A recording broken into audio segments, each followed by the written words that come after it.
and you're eating your soup. Matthew J. Reis, thank you for being on the Soccer Soup podcast. We are thrilled to have you. What are you doing? Where are you reporting from right now? What part of the country are you in?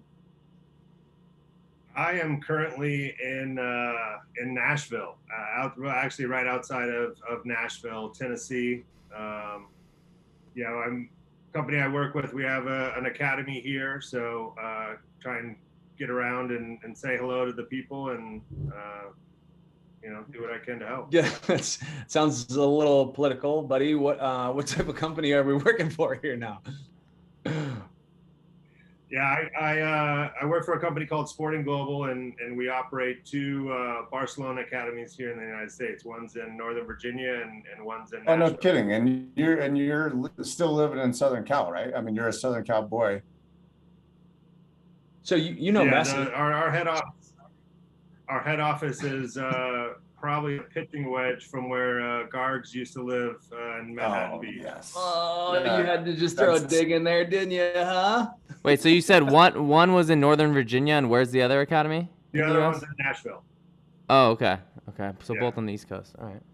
So wait, Barcelona Academy. So like we're talking the Barcelona, FC Barcelona, FCB. FC Barcelona. Yeah. Camp, is it Camp Nou or is it New Camp? What is it? What's the correct? Is it potato or is it a potato? What is Camp Nou? I don't get it. Is that a Barcelona thing? Okay. This is great. This is great. 2 minutes in and we lost Alan. Yeah. What's happening? Is that a real thing? Is this a real thing? Oh boy. Wait. So all right, you're connected with Barcelona. Why? How? What's the story? How does that work? Sporting Global. Yeah. So it's ironic enough. So the guy that's a director, he and I grew up in the same youth academy down in Southern California. And after I was done coaching with the national team, I went and spoke with them, and they were talking about this opportunity here with these two soccer academies. Our CEO is kind of moved. We're in a lot of other different sports too, with tennis and beach volleyball, and we're getting into basketball. So he brought myself and the director in.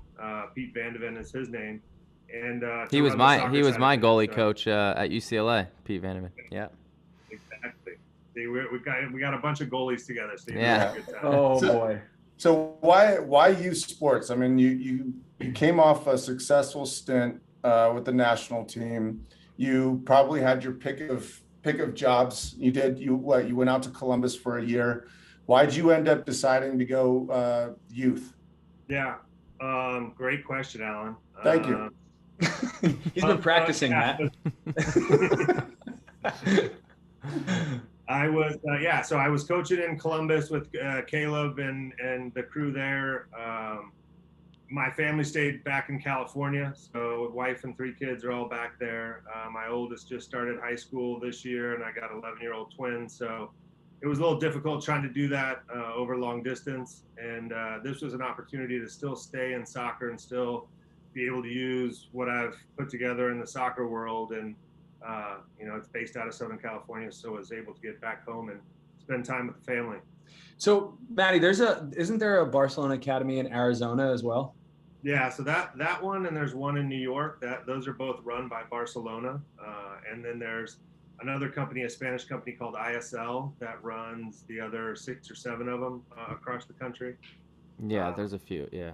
Yeah. Okay. So there's, we're all do it a little bit differently, but it is a true connection with Barcelona. I know there's probably about 500 Barcelonas here in the United States that play, but we have our director come straight over from La Masia, and we run their methodology and their training, and we bring over coaches from Spain, and we have local American coaches here too. And it's been great. It's been really eye-opening to see how far soccer's come, in the last 20 years. No kidding.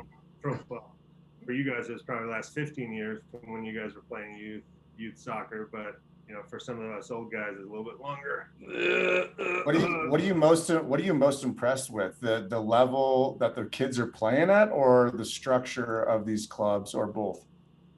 Yeah, I mean, it is the structure. It is, we're starting to use this video system called Trace, and it basically, like we had at the professional level, you have that at the youth level now. So much stuff has trickled down, so much technology, so much, obviously better coaches now are out there. You got, guys like ourselves who played at a high level and that kind of know what they're talking about in terms of sports and development. We didn't have that when we were growing up, and having those people that have done it here in the States and can kind of pass that on to the kids is only going to help us finally win the World Cup, Are players wearing pods in the back? Because I know, that's become pretty standard at the professional level, but just curious. Yeah, well, so the one that we have is the tracer goes into the sock, into the dominant calf, and the camera has AI, and no one has to move the camera around, and it tracks all the kids, their distance covered, their speed, their all of this stuff, and you upload it.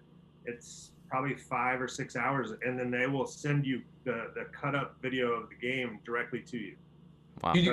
At your academies, do you do that for trainings as well? Because of the AI and the directional where it goes, it doesn't really bode too well for trainings. Mm-hmm. But I think you can kind of leave it and let it play. And there's ways to get around. And one of the great things about the company is that they really work with you. We've worked with them on different things that we'd like to see a little bit more, and ways you can cut up video. But little Timmy scores a goal on the weekend, and he can send that video off to grandma just right after it's downloaded to him. So it's pretty amazing how as we had it with the Galaxy, all that video analysis and that ability to look at the game afterwards. Now you have that at the youth level. So those are some of the things that are kind of trickling down and that are making such a big difference on the youth side. Maddie, how'd you find the transition in going from a professional setup in Major League Soccer to talking with parents and the youth that are, realistically brand new to the game? Like, so you're going so many stages back, and obviously I know I'm involved in youth as well, so it's a completely different discussion, which is kind of wild.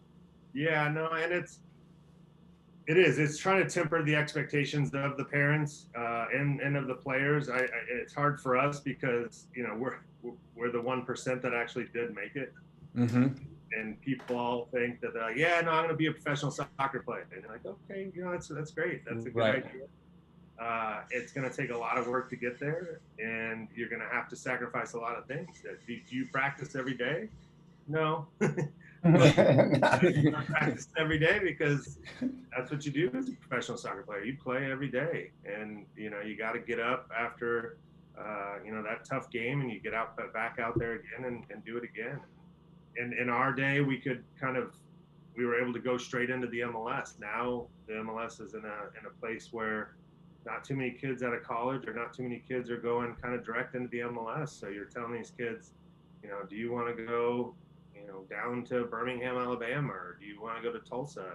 And are you willing to play for not a lot of money and still have to perform and make a name for yourself? And then, hopefully a bigger club will come and try and get you. But just trying to enlighten these kids and also enlighten them about the opportunities to go and play in college. For a lot of these kids and a lot of these families, getting your kid, whether it's a scholarship or getting your kid into a great college is good for most people.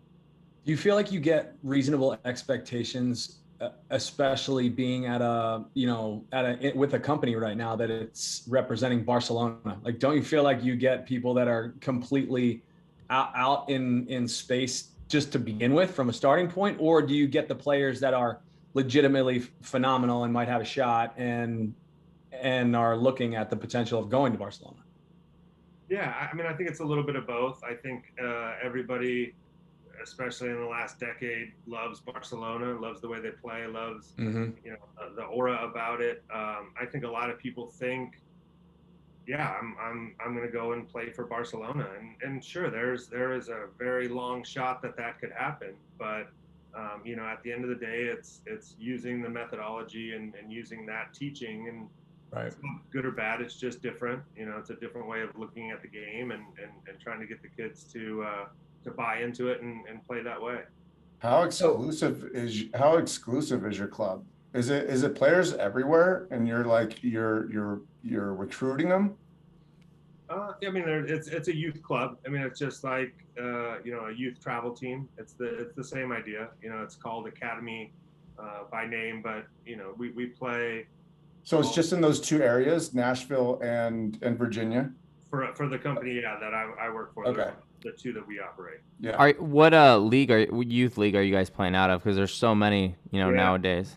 And that's another one. So we're in the EDP, and then we just got into the CCL up in Northern Virginia. So we're going to be operating in those two leagues, and it seems like every 7 years that changes over too. You had everybody was supposed to play in the DA, and now MLS Next is going to come in, and it'll be interesting to see how that takes off and how that goes. But at the end of the day, it's hard for these youth kids to, in these youth clubs, if you're traveling around the country as a 15, 14-year-old kid, it costs a lot of money. And, that's the hard part. And that's the pay-to-play model that we have. And someone has to pay for it at the end of the day.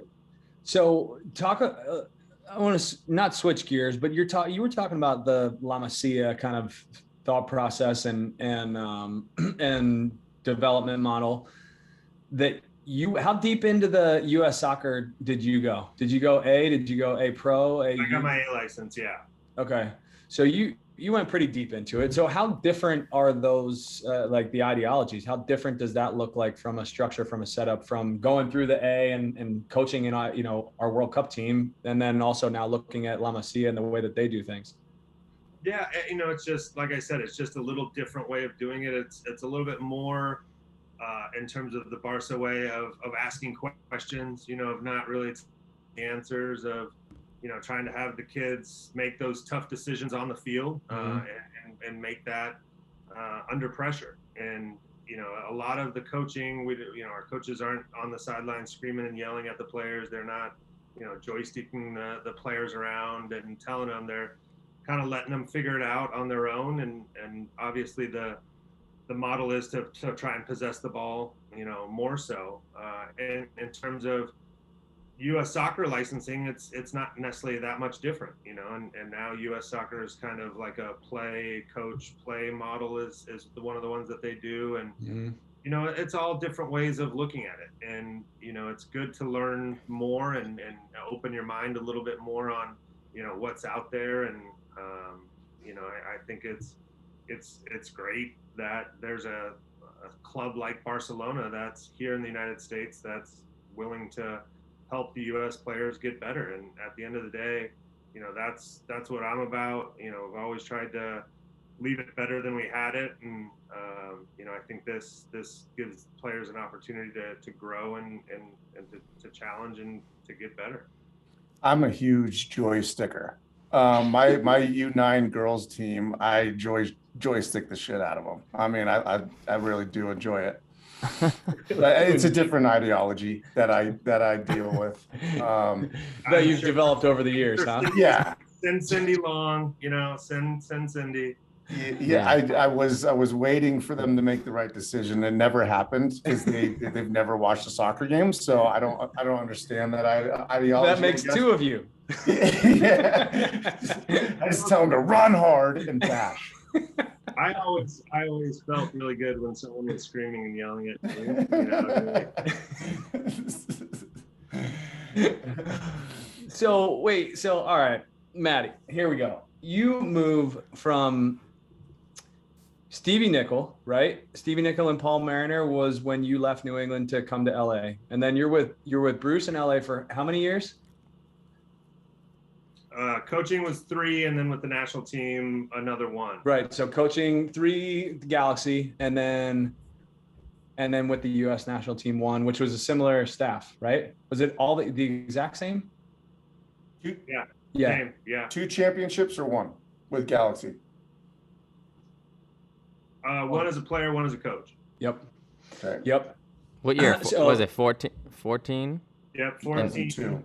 Dan, you were there. Okay. I was present and accounted for. Hello. Yep. Gordo. You were Yep. there. I was there. Hello.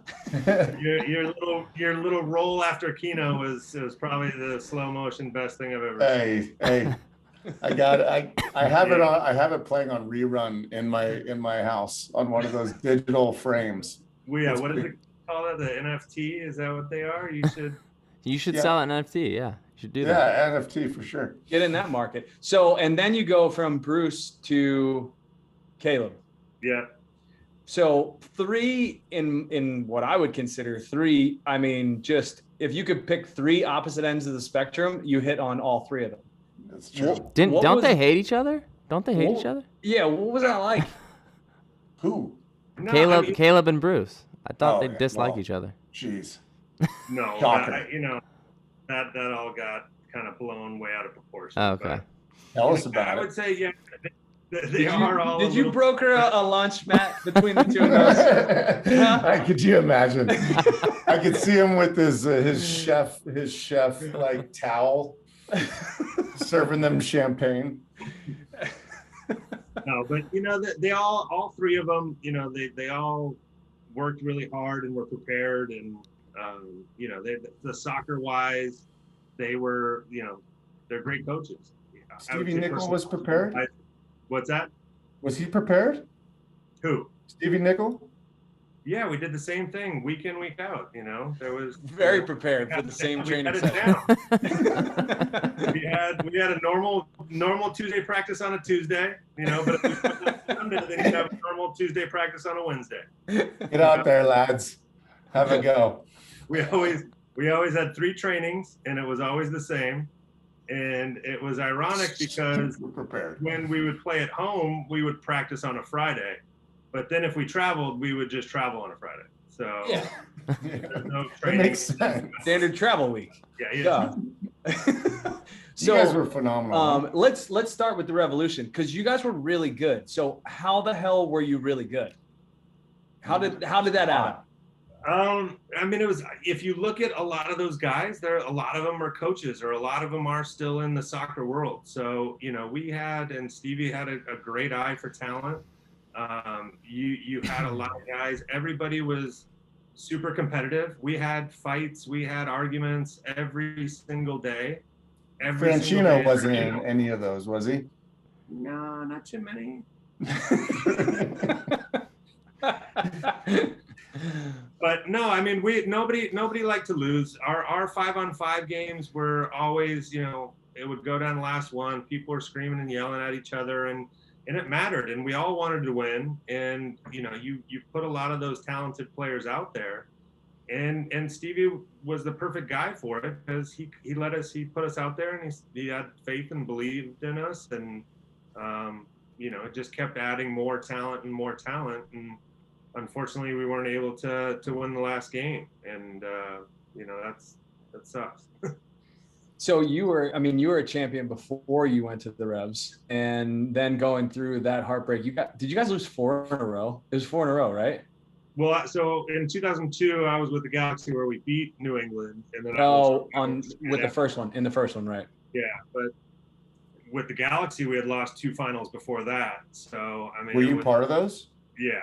Oh, geez. I think it was 7 finals that I went to, and won 2 of them, one as a player and one as a coach. I didn't know that. That's impressive. It's a lot. Yeah. Yeah, and so it's amazing. It's you obviously remember the ones that you win, and the ones that you don't, you try and forget. But it's hard because there's video of it, and and other people remember. They always play it, and you see it, and we played a clip. It's maybe not as bad as MLS, what they did to Sal. Yeah, they did me dirty.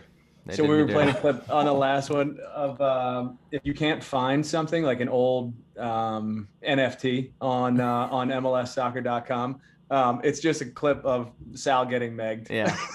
It just says Over you've been and megged. over. Page 404 cannot be found, and it's just me getting megged over and over. So Sal couldn't find the ball. You can't find the link. There's a surely they connection could find a cleaner meg than that too.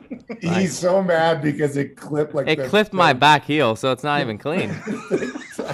a tiny clip. He's like, dude, it's not even clean. Are you kidding me? there. Not even clean. So Why would they pick that? Sal, tell me some of the stories that you heard of Matt Reis after when you came to UCLA. I mean, what were some? Oh yes. Oh, that's a good one. go. To be honest, A legend. I'd like to hear kind of what you went through for like your initiation. I want to know if your initiation was kept the same from what I had to go through, because what I had to go through wasn't very fun, and I just want to know like what were the things you like, because I was running, with a jock strap on into Were grapes involved? Grapes were involved with a ice, a big ice block that we had to. Sal, Yeah. don't let it all out of the bag. They don't do that anymore, though. Unfortunately, the tradition's a bit I lost. don't know what you're talking about, Sal. I have no idea. Matt invented it. He drew it up on a piece of paper on a napkin. That's what's great. That's what's great about it. It's like I am skull and just bones over there. I am a link in the chain. How many years are you guys apart, Matt? What years were you there? I was 93 to 97. 93, 97? I was 05 to 05, 06. You didn't want to stay there very long?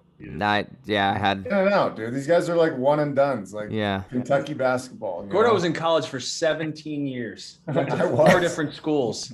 I finished though.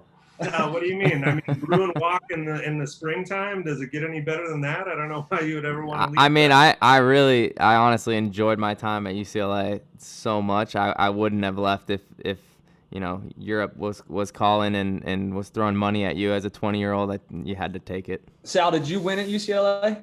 We went to the finals and lost to UC Santa Barbara in the snow on back-to-back days. So we played. It got snowed out on a Friday. They made us play on a Saturday and then a Sunday for the final. And, Some people do remember their losses, Matt. Did you? yeah, did you it was win actually in St. Louis, in your little No city way. over there, and it was blizzard. It was terrible. Shocking. The weather here is just like Manhattan Beach. Perfect for a December College Cup. Yeah, Yeah, it's great to see. Crazy how it was sunny for Santa Barbara and snowing for you guys. That's so weird. Yeah, it was. I don't want to talk about it. Yeah, as Reis could talk about his, whatever 5 losses in Cup finals. That's a loss I'll always kind of remember too. I never lost an NCAA final. Oh, let's go. Did you win 2 or 1? Just one. Just 97? 97? Who'd you guys beat? Virginia? Yeah. Did you? Yeah. Okay, that was just a guess. We beat, I hit it on the head. It's a fair shot in the dark too. Yeah. It was the 90s, Alan. That was a pretty good pretty good guess. Who was on that Virginia team? Ben Olsen? Ben Olsen, Chris Albright, Brian West. Was Who Trout else was there? on that team? Yeah, Trout was there. Who else was? Chulis, I think, was there. Stack squads. There was only 2 schools to go to. if you were a Yeah, and then legit soccer At player. that You'd either time. go to UCLA or you'd go to UVA, one or the other. At that Dude, time, yeah. They were. And we beat too. we beat Indiana in the semifinal, and they were undefeated. That was with Yuri and Dima and Lazo, and Caleb Klein? Porter was on that team, and Kleiner was there. Chris Klein, yeah. So Dang, those squads were stacked. So you got to hold that over Porter's head every time you guys showed each other your rings, or what? Yeah, That was when like good players didn't go straight pro, and there'd be just a ton of talent in college. well, it is pretty. And listening to you guys talk with Pablo the other day, and Ben was I think a year before, but in that draft of '97, there are I think like 10 or 12 guys in there that played close to 300 games each. It was crazy that class is probably the cement that is holding up the whole MLS league for at least. I only played 16 years, so This is like an old wooden ship story. Was it the best draft class of all time? I mean, Who we got? Who we talking about? I'll take my round, maybe not draft class, but my round was the last like 5 picks in the 2005 supplemental draft. Lorenowitz, Wando, Kennedy, yours truly. No That's- way. That's In the pretty solid. and that's a supplemental. That was Yeah. a supplemental. That Wow. wasn't even the super draft. Nobody even knew who the hell That we could have were. been. That's Okay, crazy. that wins. Yeah, that's pretty crazy. That wins. That's crazy. Well, we all. I mean, those are some pretty Lorenowitz, New long England. careers. I think L almost had 500 games. It's Did he- funny I think now. he had 450 or 460 or something. Now, Yeah. guys. How many Yeah. did Beckerman have? Oh, I Over don't- 500? Beckerman's got 499. Oh my No. god. Why didn't he just play one more? We're gonna have to get him on the pod Yeah, and ask yeah. him that Oh question. my! What, dude? it's are going to you be hard to kidding get me? him out of the river. He's been, trout fishing. No, up he's there a and- college coach now. He's Utah Valley. Utah Valley. Utah Valley State. Yeah, don't know their mascot. That one shocked me. That one shocked me. I think But I think There's a Lizard college, Utah Valley. Seth Tremblay is now their mascot. Lizard, I love you. Oh boy. That would be Hey. interesting though to see who which draft class is rated all time. Ours was pretty good. 04 Was was it? solid. Yeah. Who'd you have in your class, Gordo? I can't remember, but I remember pretty But obviously solid. good. Super solid. Super strong. I just remember, yeah. Oh my No, god. it was like Clint and Chad Marshall and a couple of those guys. Looking back at it, it's probably not the best, but Freddie Adu. Start off with Freddie. Okay. All right. Number one Fair pick. enough. Maybe the most watched MLS draft. Maybe then. Yeah, that's true, but probably not the best. But we had a couple good players. So college, win a championship, then you're on to the Galaxy. You don't even leave LA. Yeah. How'd that go over? It was awesome. I mean, it was amazing. Was it like, were you good? Were you good when you first jumped in? I mean, if I lived in LA and went to UCLA and then played for the Galaxy straight out of college, I would not have had a 16-year career. I'm pretty positive of that. Well, I didn't play for probably the first 7 years of my career. So I was stuck behind Hartman, and there was 1 year I played 10 minutes. So Would you say that's kind of like a Aaron Rodgers, Brett Favre thing, where you were able to develop, and then, when the time came, you were you shined for New England for what, 10 years or whatever it was, 8 years, but you were ready, instead of being young and then you were ready to kind of take over the league at that point. Yeah, no, I mean, it was tough. I mean, same thing. Yeah, I sat at UCLA for 4 years and got to play my fifth year, and then I get into the league, and we had an amazing team. That Galaxy team in '98, my first year, scored like 90 goals. Yeah, you guys were unreal. It was crazy because you had Welton that was scoring, you had Kobe that was scoring, and then Cienfuegos. I mean, my favorite memory of him, like, he's such a little guy. And you're like, man, there's no way this guy's gonna, be able to do anything. And he was one of the most skilled players that have ever been around. And we come off of warm-ups, and we're there in the old Rose Bowl, and there's all these kind of nooks and crannies and back in this back room. And I open up the door, and Cien's in there, and he's just running place, just running, like, in between from warm-ups to when we went out onto the field. He's still running in place. He gets on the field. He's a box-to-box midfielder, runs the whole damn show for 90 minutes, and you're just looking at him going, oh, my God, this guy's amazing. That's And phenomenal. he was so cool, and it was so amazing. And as a young kid growing up in Southern California, and we didn't have soccer really on TV back then. So, even when I got to New England, I didn't know anything about Stevie Nicol and the whole Liverpool thing until I kind of got there. And same thing with Paul Mariner. Paul Mariner was a damn England's number 9 in the World Cup, and this guy comes in every day. All right, Jim, here we go. Let's go, lads. Watch these old videos of him, and he's sitting there, climbing the ladder and scoring goals in World Cups, and you're like, geez Louise. So yeah, it was Those amazing. two knuckleheads. I got on the elevator with them at MLS, the combine. I went to the combine and I got on a hotel, walked in. I was sitting there waiting for the elevator, and it comes down and it opens and they're in it. And they're like, oh, they look at each other and like, what are we doing here? We got, I'm like, should I get on? Are you guys getting off? What's going on here? I didn't know. And I get on and it absolutely stunk, like terrible, like the worst ass you could possibly come up with. Right.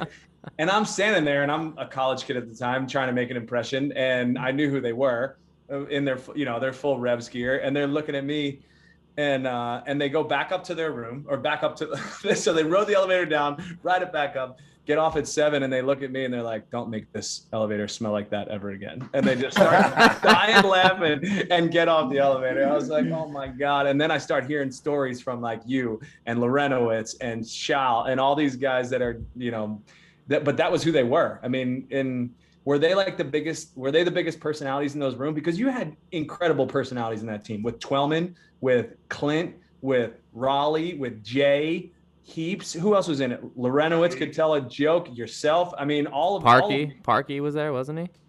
Well, he's real quiet. Yeah, he's a big personality there. He was just over in the corner with a sling on.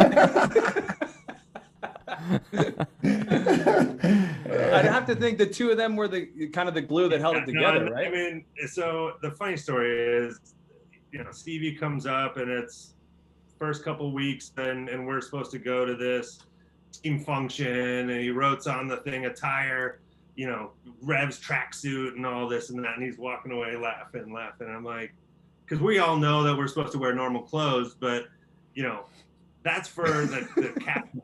The head coach can't do that because everybody's supposed to be wearing the right stuff. But that was just they moved into the managerial side, but still were the players at heart and loved all the shenanigans in the locker room and loved to play all the jokes. And it's funny because obviously I got blamed for most of the jokes and a few of them, sure, but not all. Raleigh was the biggest culprit, and he's the little quiet assassin. And the flex all in the underwear, that was his go-to. And then everybody would come screaming at me, going, "Why'd you put flex all in my sliders?" And you're like, "That's not my move. That's What was your move? What was your go-to? We don't speak about those like the UCLA initiation. We did. No, Jeff and I did put Stevie Nichols cleats in Jell-O. That was kind of like The Office, where they had always put Dwight's stapler in Jell-O. So we did that one. Most of the stuff in the showers, that was me.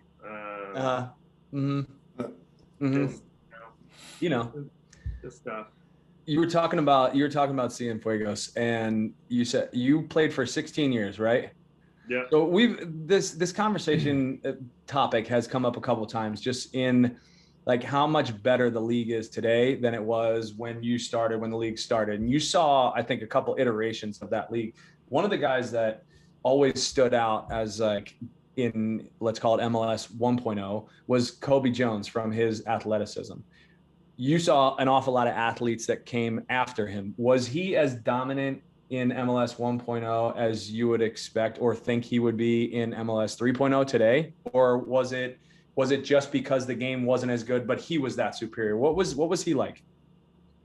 Kobe was great, and Kobe had a ton of talent, but he worked his ass off. And, he was one of those original guys that were playing with the national team, and he was playing with the national team just out of college, and he played with the national team for probably like 12 years or so. But he had such a good engine. He had such a desire to keep pushing himself, to be in the World Cups, to be out there all the time. He didn't catch too many bad injuries. He took care of himself really, really well. But he was just a competitor. He was another one that hated to lose. Those Galaxy teams were the same way. We would play small-sided games before practice, and those games would get heated. And guys, this is 15 minutes before practice, everybody would get out there and talking shit to each other, and just no coaches out there just playing. But all those guys wanted to win and wanted to do whatever it took to win. And you can tell by his longevity and how well he's done, and that he did things the right way and went about it the right way. So I think he would still be just as successful now and this time as he was before. All right, I got one for you, Matt. Take myself and Gordo off the table, okay? You saw a lot of Galaxy players at the front end of that club, and then also 14, 15, 16, you're involved, played against them in 17. Who's the best player to put on a Galaxy jersey, in your opinion? You had to take off Gordo and you for that. Took us off. No, it took us off. We can't. Yeah. Not in the discussion. I don't want to. I want to This make makes it it a lot tougher. fair. Yeah. I don't know. I mean, it's, I played against him to start, but then when I was a coach on the team, you look at Robbie Keane and how good he was. He just scored goals, and talk about another guy that wanted to win and wanted to do whatever it took to win. He was amazing. One of my best memories of Keno was in the off season. We'd go down to the velodrome and play pickup basketball, and so you've got this Irish lad out there that I don't think has ever played a game of basketball. And the whole thing with the hands and all this he wasn't great at, but man, he would play and move every single time. He would pass and move and pass and move. And if you tried to get by him, he would just stick his arms out and he'd just stop you. It's not legal, but we're playing pickup. There's also no referees either. Yeah, so that's fine. But he would compete his ass off, and this is at a game that he doesn't know too much about. But for me, he's got to be up there. Like I said, Cienfuegos, it was so good, and at his time was such a fantastic player. So, I would put those two up there. Gordo, who's the best player to ever put on a Galaxy jersey for you? Landon. Okay. I would say that, I mean, obviously I agree with Matt. I saw Robbie and he was very, very impressive. And he was just one of those guys that when he first came, I was watching him, and I did watch some soccer, guys. Okay. Like quietly, I didn't tell people. Don't tell anybody. But, all right. We don't want to ruin your image here, Gordo. Thinking that about me, but I would watch him. His movement was second to none, right? How to get open. And then when he's driving, I mean, listen, he's classy, right? And he could do more than Landon. But Landon, his longevity and the way that he won and could blow open games, you got to give the guy some credit. But the great thing about that is those two together were so, in my eyes, that's the best duo of all time. Right. And you don't even know if they liked each other really, but on the field, it was magic. It was a love language. I would put a close second in terms of a duo is when Oba Femby and Oba and Clint and Landon and Keno. And then for me, there's only one other that's in the conversation, and that was Almiron and Joseph Martinez. Yes. Yeah. But that was short. And you could argue, they weren't like two all-and-out strikers together, as Landon and kind of Keno. For sure, yeah. I just meant in terms of a duo. Yeah. I've never seen a team like Seattle. When we were battling them, they would defend with 8 and attack with 2, and you could hardly stop them, dude. I mean, we had 4 in the back, and you're still like no clue where Oba's going to show up and where Clint was going to knock it with his heel or his hip or his shoulder or anything else. I mean, those two were unbelievable. But I think you're right. Keno and Landon they were incredible. We got to see them every single day. And that was the stuff that they would pull off, and just together, the way that they read the game, it was unreal. Well, that's the one, when you're talking about young strikers that are just learning, and, you might have some talent, but his ability to get off the defender's shoulder and favorite is he'd get off his shoulder and he would pretend like he was going to run hard and he would stop. Mm-hmm. And the center back would go on a 30-yard run to try and cover him.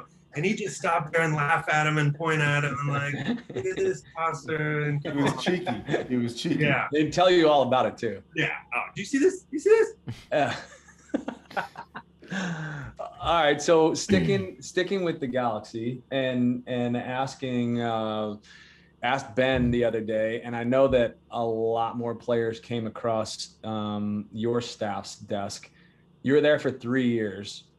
Who was the player that you felt like you guys missed out on, either saying no or didn't get? I wanted Zlatan before they got Zlatan. Really? Yeah, I mean, I think you guys knew that. I mean, I was petitioning to get Zlatan there. How early was that? As soon as I got there. Yeah. Hey guys, I got an idea. Did you throw Zlatan out alone, or were you like, yeah, we'll take Zlatan, Ronaldo, Messi? Like, who else could I throw in there? Or was he calling, just right? He was calling?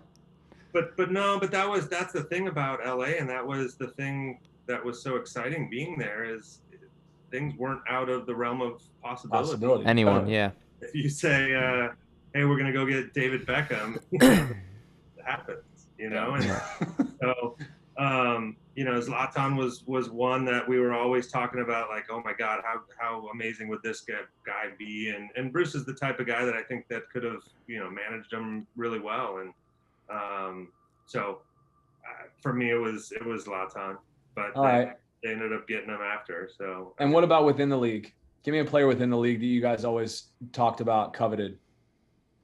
I think El Lobo Fangoso was one of the guys that He was decent. he was hungry, One of the best hairstyles in the league.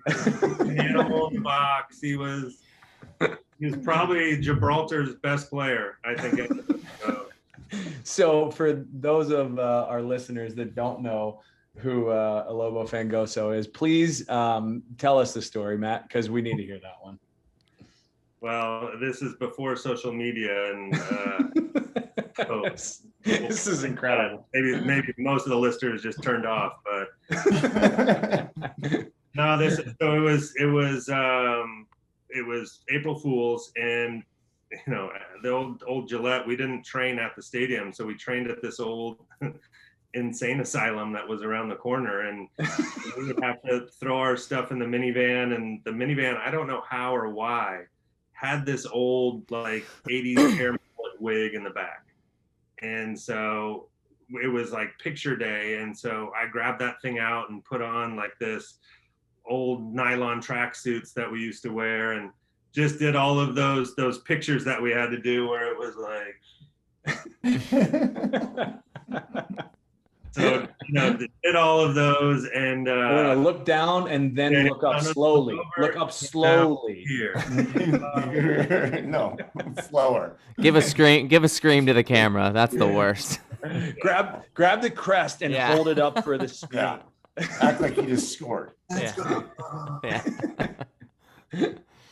So we took a bunch of those pictures and stuff, and we didn't really know what we were going to do with it. And then Brad Feldman, our the media guy that's there, and he still does the play-by-play for him. We kind of had this idea that we would make up this fictional player, and we would put it out there. It's amazing. We'd put it out on April Fool's and just kind of see what happened. We did this whole backstory on him, and we did all of that stuff. And then the first game, they made a Fangoso jersey, and I came out like pre-warm-ups, gave the kisses to the crowd, taking crossing and finishing, and just with the wig on and everything. So it was good. It was good. In this day and age, it probably would have taken off a little bit more, but it was good. Did you still have the jersey? I think so. Yes. I got it. And it's funny because someone asked for a jersey the other day, and they're up in the rafters, and they're in like 5 different places, and I'm trying to rip through everything. Like, look at all these damn jerseys. Oh, it's Fangoso. But you found the Fangoso one. It's somewhere in there. Oh my God, that would fetch a high dollar, I think. I mean, It's a beautiful old Reebok jersey. I think it was the royal blue one. yes. Extra large. Yeah. No doubt. Okay, so going one more. Who's the best player to ever put on a Revs jersey? Walter Zinga, probably. You got to take yourself out. Get Walter Zenga off your list. Give me a break. Give me a real answer, Matt. No, I mean it's hard not to argue with Shalry. I mean, the guy was such a beast and so dominant, and if somehow U.S. Soccer could have gotten to him before he represented Grenada, he would have been unbelievable in the midfield for the U.S. and he was just such a great two-way player. He was so dominant, and so he was such a bully in the middle of the field, and that's what you need and that's what you want. So yeah. I mean, you think he would have? What's that? You think he would have chose U.S.? I think so. Yeah, yeah. And the other one is Steve Ralston. I mean, Raleigh, outside of Cienfuegos, Raleigh was right up there with the guys that I ever played with of one of the top guys. He was always 2 or 3 steps ahead of everybody else, and he would make unselfish runs for other people, and he's just such a quality player, and he just doesn't get the recognition that he deserves. Does he still lead the league in assists? No.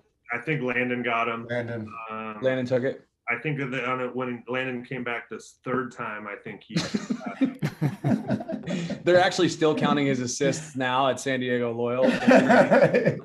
As a coach, yeah. Oh, Raleigh is a shout that didn't get enough credit for those teams because you had such big personalities, and he wasn't one of those big personalities. But I mean, yeah, no, he wasn't the vocal guy that did it, but Right. he always was. He's just such a great teammate, such a great guy. He'd always have everybody over to his house, and we did, fried a turkey out there with team. He did a lot of the team stuff and brought everybody in, and then put hot sauce on them or flex all their underwear. So Nice move. That's his go-to. So that was his go-to. All right, so then with the crew, you get Caleb. Who's the best coach you were with? Well, great question. The other one is Ziggy too. So I had Ziggy, right? College. I had Ziggy in college, and then Jesus, you didn't have any misses, Matt. Yeah. Well, I mean, I'd like to think I have something to do with that. They're not. They coached me. Yeah, I mean, you lost a lot of championships. You're right. You had a lot to do with that.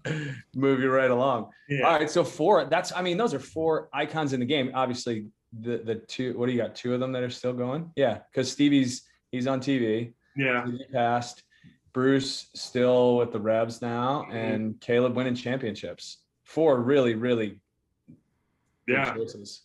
Really. I mean, it's tough, but I mean, Ziggy saw something in me that I don't think anybody else did, and took a chance at me. And man, I had just started playing goalkeeper my sophomore year of high school, so I was a forward all up until then. And our high school team didn't have a great goalkeeper, and we had a lot of really good players. So, I thought if I went and played goalie instead of forward, I probably wouldn't have been recruited too much as a forward. I thought if I played well as a goalie, then I'd have a chance to go to college and maybe play there. So, he took a chance on me. I'd only been playing for 3 years in the goal, and got to UCLA, and pushed me, and it wasn't easy, and we definitely bumped heads a lot, but I learned so much from him. And like with everything in soccer, it's not just about the X's and O's, but there's a lot of stuff in life that you learn through all that. And so it's probably him, I would say, for sure. Did you guys have a goalie coach? Sorry, guards. Did you guys have a goalie coach back in those days, or is Ziggy the one that is teaching you? No, so we had Drew Leonard my first 2 years. Drew Leonard and Todd Saldana were the assistants there, and then Paul Crumpy and Dave Vanoli were the coaches there. So Dino was really special to me too. I learned a lot of from him, and his early years and helping the U.S. get into the '90 World Cup was huge. And he had such a big personality, and he was just such a great guy at bringing the team together. And I learned a lot about that, and being that locker room guy, and being someone that helps the team. And it's long years, and it's important to be serious when it's time to be serious, but there's plenty of times to have fun and make sure that we understand that we had the best job in the world, and have fun doing it. And both those guys, Drew, I learned a ton from, and he had coached Anton Nistel and Friedel, and those guys before me, and then obviously Dino was also coached me at the Revs for a few seasons too. So it was just real fortunate, and having some great coaches growing up. Those are pretty good. Was Armando at UCLA when you were there? Yeah, so I was there with Hartman. He came in, he transferred in my second year, and then he left, and we brought Ramondo in. So it was pretty awesome. And so you guys just traded spots, goal and forward, because the two of you could easily play in the field. Yeah, I wish they would have put us up top for at least one game. That would have been fun. That would have been ridiculous. Yeah, but yeah, no, Nicky was amazing, and just that year we spent together, and how athletic he is for not being the tallest guy, and the timing, and just his ability to read the game, and was phenomenal. So. Yeah, it was quite the goalkeeping trio that we were there, not all together at the same time, but I was with both of those guys at UCLA. Do you cheer for anybody in the league? Like, do you cheer for any teams? Yeah, I mean, I definitely cheer for the Revs. I definitely cheer for the Galaxy. Obviously, helping Columbus, turn that around in a short period of time was great. I mean, I'm a soccer fan. And having put 16 years into the league, I love to see soccer in America keep growing and keep moving forward. And, obviously the biggest disappointment in my life, other than losing my hair, is got to be missing out on the World Cup. So, and that's, to me, something that I always wanted to do is have a chance, and I'm sure we all did, of being there and going to a World Cup. I didn't really in my dreams see it as a coach, but had the chance, and missed out on a night in Trinidad. Is there anything in particular that keeps you up at night, like where you were like, I wish I did this, or we could have done this differently, and this was a decision that we went back and forth on, and we ultimately went this way, and this one we should have gone that way? Are you talking about in terms of the World Cup, in terms of that game? Not, maybe just the buildup in because there was 10 games left? No, there was 10 games in qualifiers. We had, I think, it wasn't an easy task, right? Eight games. So 8 games left. Yeah, they played the first 2, and then, or was it 6? I think it was. I think you guys had played several games. Yeah, I thought it was more than 2. Yeah, I think it was more than 2. I thought you guys were in a tough spot. Yeah. What I was saying is the Hex qualifying. Yeah. Jurgen had that first 2 where we lost in Costa Rica. Right. And I think tied someone maybe. And then so we came in after that. Okay. So 10 games, 2 out. So I think we had 8 games left. That first game against I think Honduras in San Jose, where we won like 5-0 or 6-0, was huge because we just flipped the goal differential. Yep.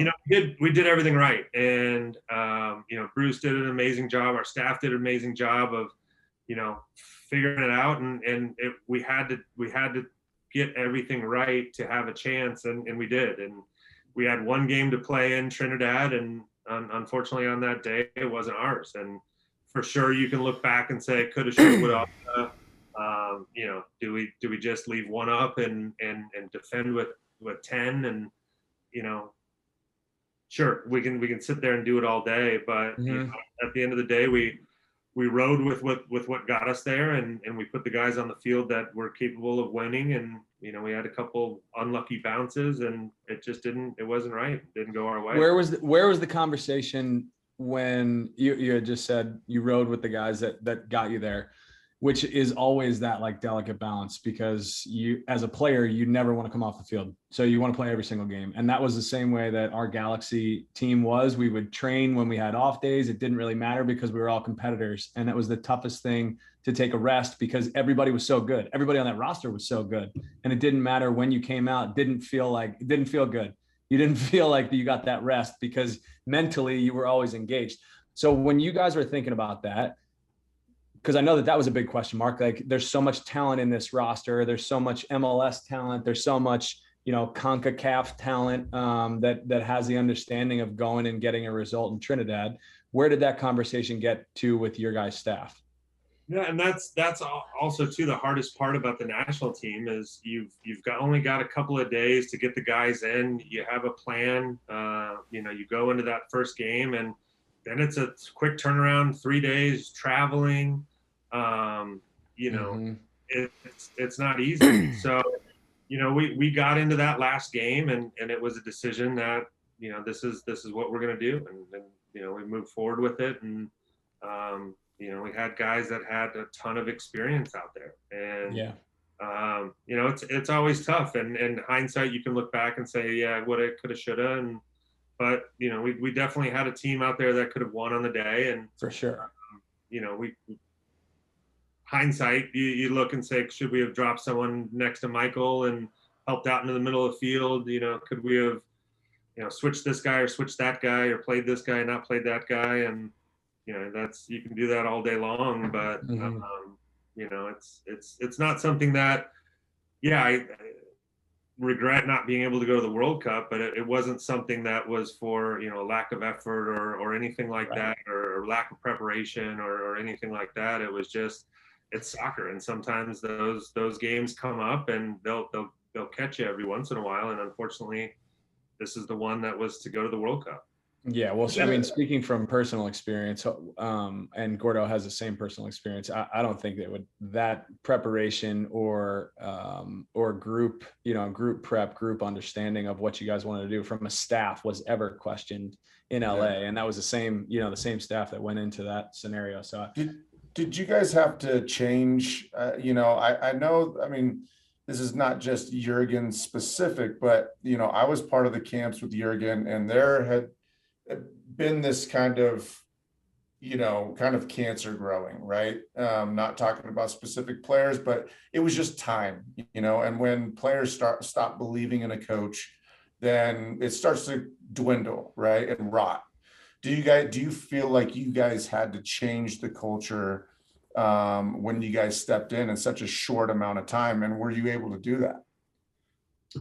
I think a little bit. Obviously you guys know Bruce. He's great at doing that. I think the biggest issue we had kind of going into it, if you look at that player pool, the Weston McKennies and the Tyler Adams, and those guys hadn't come around yet. Those are still guys that were just starting to kind of play and make a name for themselves. So, the player pool that we had that you can choose from, there's only a few guys that Jurgen didn't necessarily pick that were out there that, like a Benny, like those guys that, it's not like Argentina or Italy or some of these other places where a new manager can come in and you can pick 12 new guys that all have played 200 plus games professionally, that that what you're going to get. And we just kind of got into a spot where there weren't too many of the younger guys that had kind of made it and kind of could be counted on that international level. And you guys see it all when we watch these CONCACAF games. I mean, those are all the referees that you see during qualifying, and all these guys that are in the CCL Champions League now, that you're like, that's not a yellow or maybe a red. But it is something that we have to learn and use kind of to our advantage. But these teams would just foul us and foul and foul and foul, and they knew they could kind of get away with it because they know that those refs aren't going to really give out too many yellow cards. So, I think our game against Panama in Panama, there was probably like 25, 30 fouls and I think 0 yellow cards. And it's just that those are the things that we have to learn how to do, and we're starting to get there. The shithousery and all of that other stuff, where it's the unspoken rules of how to fall the right way, of how to make fouls look worse than they are, how to not make fouls look worse than they are. And we're getting there because more and more guys are playing in those games and in those tournaments, and that's going to help in the long run. Who's doing it really well, in your opinion, in this country right now? In terms of what? Like in terms of a club. In terms of a club in this could not have been a more vague question. Who's doing it? Who's doing it right? Better, Matt? Who's doing it right? Aside from Gordo. Yeah, obviously. Like look at this China hutch. No, in terms of those, those moments and what you're talking about in terms of developing young players so that they're prepared in those moments. Now, MLS has obviously taken a big interest in youth development, right? So who do you feel like now that you're around it, now you're in the youth game, who do you see as that? And I know the Columbus Crew, that was the last MLS club that you were around, but they had taken a pretty big interest in it when you were there. And I know Caleb places a lot of emphasis on it as well. Yeah. No, I mean, I think for most of those clubs, being able to win that regional competition is still, it's still out there. The Galaxy were the only, team to do it. I think the DC do it back in the day, but they didn't have the World Club Championship at the time. But, it's hard. And there still is a bit of a gap between the MLS and like a Liga MX club. And, we're starting to make those inroads, but Philly's really been surprising, where they've sold 2 really good players, and it seems like they haven't missed a beat. Mm-hmm. And what's Noon's? I'm assuming you keep a fair line of communication open with Mr. Pat Noonan. What's he talking about? Why are they so good? Well, I think that they've made a decision to go kind of from within and work the youth angle of it and make sure that they're pouring a lot of money in and working from the homegrowns and trying to bring those young players in there. And they've had quite a lot of success with those players. Mark McKenzie, Aronson, this Fontana kid is a good player and young player. They had 3 17-year-olds playing in a game, and a 19-year-old and a 20 and a 21. I mean, their roster is young, and that's impressive. Yeah, and I mean, there's FC Dallas has done it. Yeah, I was going to say Lucci and Dallas doing the same thing. And the players that have left FC Dallas before they even played a minute with the first team. Mm-hmm. And there's a lot of it that's there. Seattle does a good job with their academy a little bit. They always seem to be able to pull some guys up through there. So, it's the interesting thing is in 2014, that was the first year that an MLS team had a second team, and that was with the Galaxy. So, we're looking at 7 years where this whole youth idea and this whole not just a first team but a second team and academy teams and all of that's all starting to come through. So it's still early. It's still to be determined which teams are the best at developing talent, but everywhere else in the world and a lot over in Europe, and they've been doing it for 50, 60, 70 years, and they have a good idea. They know what's going to work and what doesn't, and we're still trying to figure out what works and what doesn't over here. It's going to happen. It's coming, but it's not as fast as everybody wants it. All right, buddy. Well, we're putting you on the hot seat, and now you have an opportunity to answer what we call plead the fifth. Sal, give him the rundown and let him know what his options are. And then Gordo is about to grill your ass. Yeah. So Gordo is going to ask you 5 questions. You can plead the fifth on only one, and it can be at any point. If you do answer all 5, you can ask us a general question or pinpoint it at one person, however you want to do it. But you have to ask us a question, and then we have to respond truthfully. So, yeah, go ahead, Gordo. Do you have the questions? I got the questions. All right, All right. go for Not it. for All the right, first buddy. time for everything. All right, buddy. I think I'm going to try and read them now. Here we go. So, And then the period at the end, you stop there. yeah, okay. All right. Herc said, Hercules Gomez, if you're familiar. Herc said that you had the best feet for a goalie he's ever seen. So we're going to ask you to name the worst feet you've ever seen in a goalie. Oh, man. Why are you going to do me like this? Well, you can plead the fifth. Goalies are on fraternity, question man. 1. I'm not going to throw any of these other guys under the bus. Well, you got 4 questions coming after this, but you can do it. Do your plead now. I like that. No. Well, I mean, the worst. Can't be fictitious either. What was the guy's? Scott Sterling, definitely. I don't know who that is. Watch the video on YouTube. Oh, the guy that gets Yeah. hit in Yeah. the face. Yeah. There you go. I wouldn't say Jaime Pinedo's feet were the worst, but we definitely worked on them quite a bit. Yes. It was So the scary worst without when it saying went they're the back worst. to him. It was scary when it went back to him. He got a lot better. That's good. We'll take that. Yeah. All right. Question 2. Better bald head for a goalie, Brad Gazan, Keller, or you? I mean, And I like mine. I think it's a good shape. It's Yeah. very round. it's got a good tan on it usually. So, Casey, I don't know if you can say he's bald because he keeps kind of some of the stuff on the side. Yeah. Does he do a cul-de-sac? He's got a bit of one, yes. He's got a little fryer tucked to him. Yeah, little fryer. But You guys talk about that at all, or no? not usually. Okay. You don't walk up and say, you But throwing it out a little, huh? I have. I like the length. Yeah. Man, it's growing. That's still pretty thick down there. But yeah, and then it's definitely me. It's definitely not. Okay. Other guys. Leia. I agree. I mean, Guzan's got like his head's all over the shop. All right, coming out of retirement, who you playing with, Galaxy or Revs? Coming out of retirement? Yes. Ooh. They need you.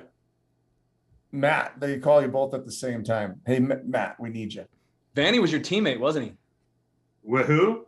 Was Vanny. Vanny your teammate? Both in college and professionally. It was Yeah. So you're either playing with an old teammate that you got to listen to, or your old boss. Hey Reis, why don't you go get in the goal? That I think we're gonna have a Bruce. We're gonna have a Bruce impression on every single episode. That's a really good. I think you have one of the best. Come on, guys, this isn't rocket science. I'd actually just like you to answer the rest of the questions in a Bruce voice, please. I think you should have done the whole interview in the Bruce voice. I mean, it could be the most listened to podcast of all time. Or maybe it's a situation where we'll do one with a Yes, that's a really good Bob too.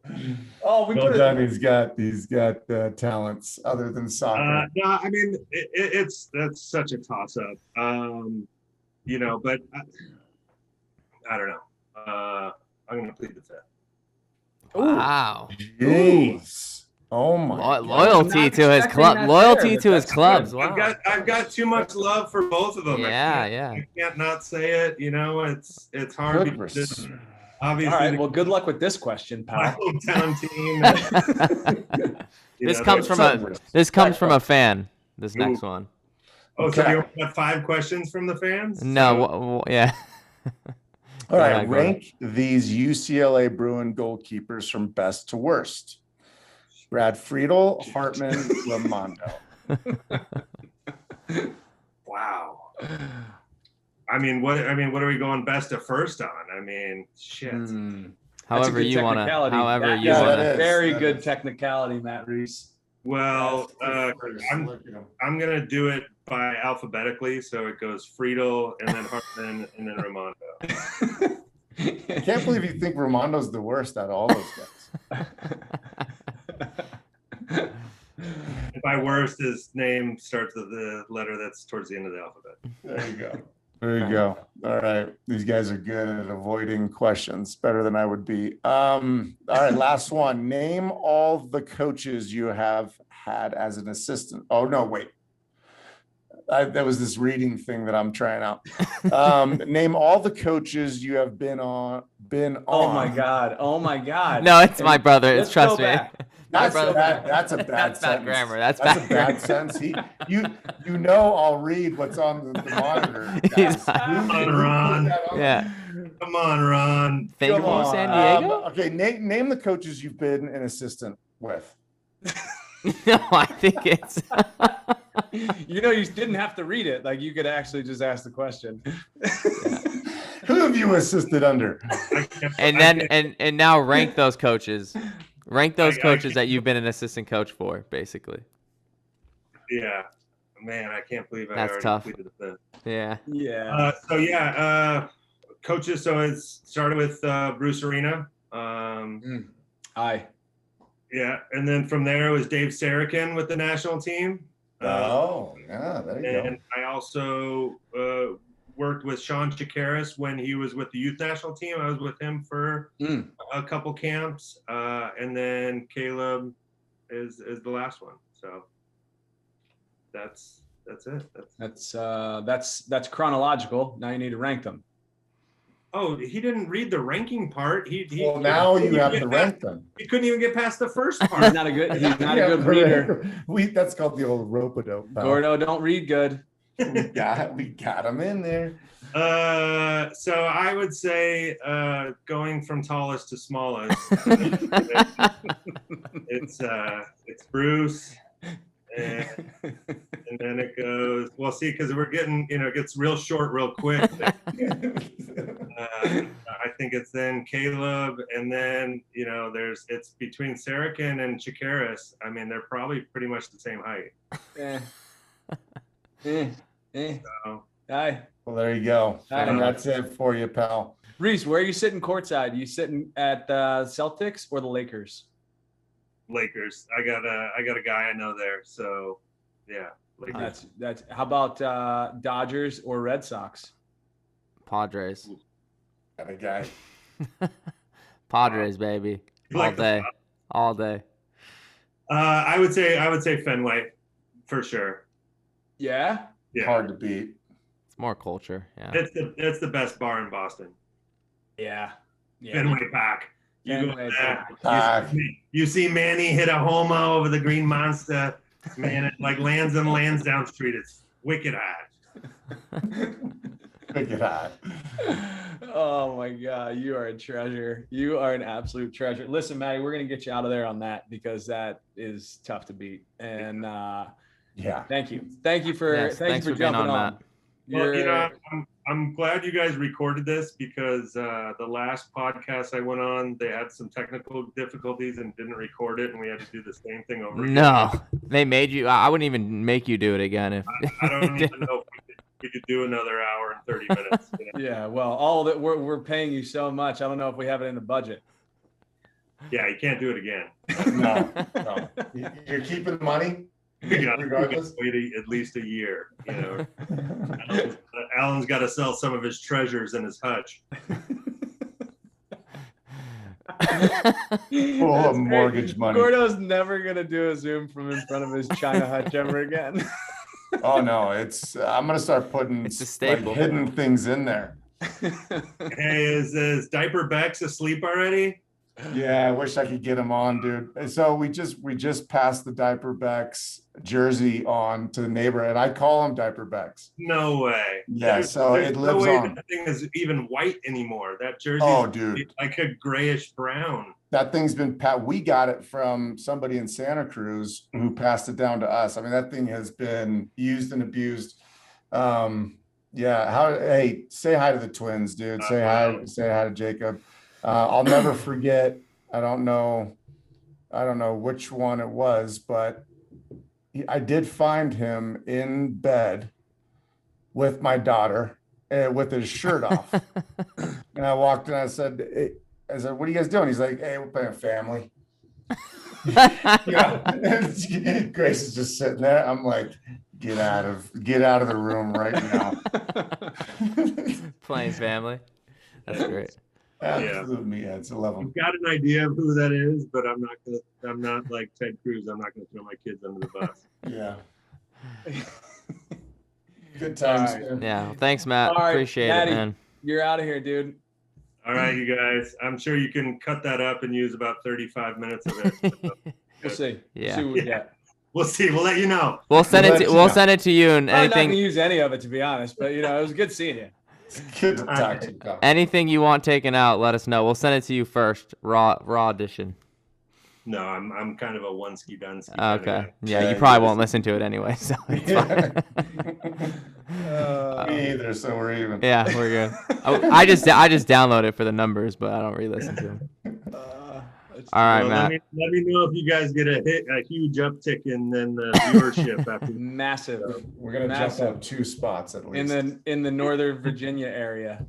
In Nashville. Yeah. Yeah. All right, buddy. Matt. All right, Take good. care, man. See ya. Happy Cinco de Mayo. All right.